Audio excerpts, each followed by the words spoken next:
Are we okay? We got to fucking... We've got to do the fucking shit that we for fucking drug abuse. No!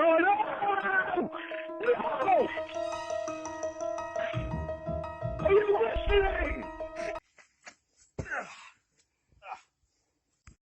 Sean here, and I just want to say how creepy it is that Mr. Armstrong, in all of his sex offender class papers, takes names from his adult life, de-ages these women he's terrorized and stalked, and makes them these imaginary girls that he's having relationships or he had relationships with. I guarantee you, any adult women he's ever been interested in, he wants to see pictures of them as young girls. I know guys who'll be like, oh yeah, wow, you were hot in high school. It's just something guys say to women, especially when you're younger. Makes them smile.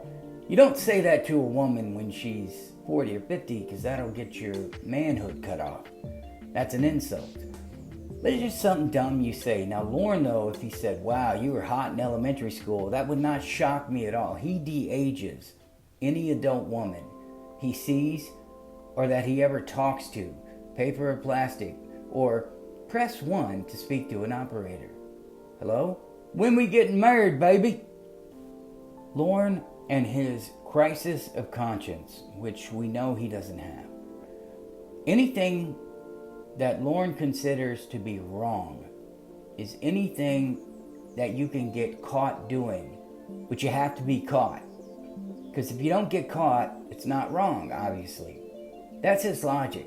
Well, I didn't go to jail for that, must be right. Well, you know, Winnie didn't break up with me. The one time she did break up with him, man, he was panicking. Oh, God, no, I'm ready to listen. Please, don't go. I'm ready to listen. After 9 months of cursing you out and treating you like absolute garbage, I am now finally ready to listen. All of that, I've changed. Whatever you want. He doesn't have a conscience. Here's my problem with 87. He is an 87. You, listening to this right now, you have a level of intelligence that would allow you to see right from wrong. You wouldn't be your own devil's advocate. In some cases you would. Lorne is inadvertently, or maybe he knows. I'm not sure if he's aware enough to understand. He doesn't have the intelligence to reason it out. The conversation in his head is probably like this. Well, I probably shouldn't do this. Stop your stupid bullshit. And boom, he's off to the sting. Anything that he gets caught doing, he understands is wrong. Unless he gets caught, it's right. Some people wonder how he got these younger girls before, MySpace Molly and the other real victims. Well, back then it was like 2 pixels per square inch on a video camera. So I would assume they didn't get a real good look at him. And Lorne, he's got the mind of a child. But I'm not sure how many young girls in real life would tolerate the, you know, my penis, the non-stop barrage of are you anxious to touch my penis? I don't know for sure, but I know they didn't get a good look at him. I know they didn't.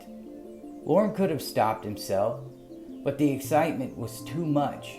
And in his 87 brain, he goes, wow, this feels good. Is it wrong? No, because it feels good. He's his own unintentional, or like I said, could be he is aware, his own devil's advocate. Do it, Lorne. You deserve it. Your life will be better for it. That whole bullshit about, well, almost got a cookie whoopie pie. I didn't stop and get it. You know he did. He has no self-control. Lorne's the guy, if you say don't eat that, you're probably going to gain about 100 pounds. Oh, well, I'll go ahead and eat it today, and I just won't eat in the future. I will gladly pay you Tuesday for a hamburger today. That's Lorne. He's like one of those compulsive shoppers. Well, I can spend the $80 this week, and next week I just won't spend that money. I'll put that back. And we know they won't, because they'll just go out and buy more stuff. He's Captain Hindsight, because he goes back and he looks for all of those times when he could have changed his mind, when he could have turned around, when he could have not left his dog at home, when he could have really turned around at the median, when he pulled in the neighborhood and he could have turned around. But he didn't. He kept going. Even when he got in the house, he could have said, you know what, this is wrong. Instead of, hey girl, my butt's getting hot. He could have gotten up and walked out that door. But he didn't. He asked for a kiss. Everything that he did, it's obvious that he meant to go there. And you know his thought process. Well, you know, I could get caught. Not this is wrong. I could get caught. There's a big difference. I could get caught, so maybe I shouldn't do this. You know what? I'll go ahead and do this. But the next opportunity I get, I just won't do that. I'll go ahead and take the risk this time. We have all had moments where we were going to do something that we shouldn't have done. I was at a party, I was 17. Loved sex, not going to lie. It's kind of how I expressed myself, because I really didn't know how to communicate otherwise. Girl dating another guy that I knew, but we weren't friends. She came on to me, and I had a choice. Do I potentially wreck this relationship? I mean, the girl was already asking me, so it was probably wrecked. There are dozens of other girls here. I could go with any of them. But you know what? I'm gonna do it, because it's right here in front of me. Looking back, I understand that was a moment of choice that I failed. Lorne fails at every moment of choice. He has to get busted. He has to be told what to do. And even then, he has to convince himself it's his own idea. This is what he does. The judge didn't tell me to stop drinking.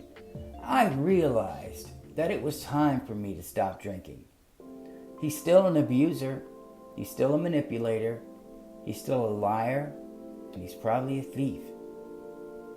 He'll never change until he convinces himself that I need to stop all of that. Now, this prison sentence is bullshit, because I know I was ready to stop. I knew it was wrong. I didn't want to do it. But I did it. He can't live with the fact that he makes all of those choices. Everything in his life overlaps. All of these videos, they just overlap. He keeps making the same mistakes over and over again. Eventually, I hope to God he figures it out and he can say, everything I did, and he just breaks down and he cries, sobs, looks around, there's nobody there. Looks around at his trailer and goes, holy shit, I live in this pile of garbage. And just breaks down and has some kind of breakthrough where he realizes he needs to apologize to everyone he's ever treated poorly. He couldn't get through a 12-step program.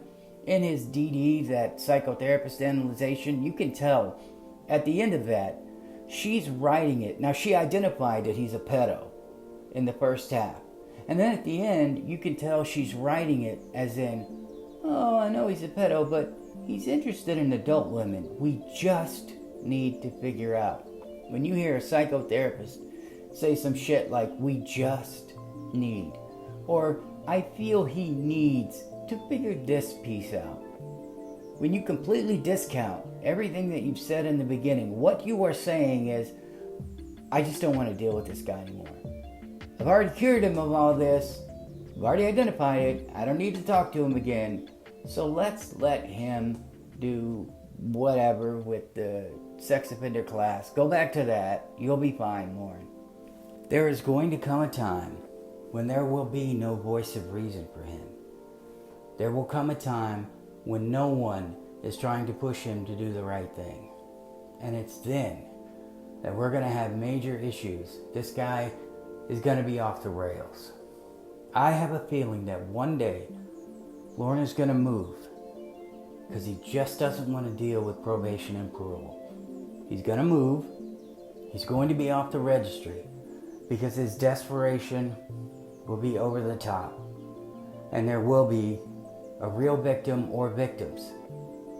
That's my opinion, because it has to be Lorne's decision in his head whether or not he's going to stop his behavior, stop his stupid bullshit.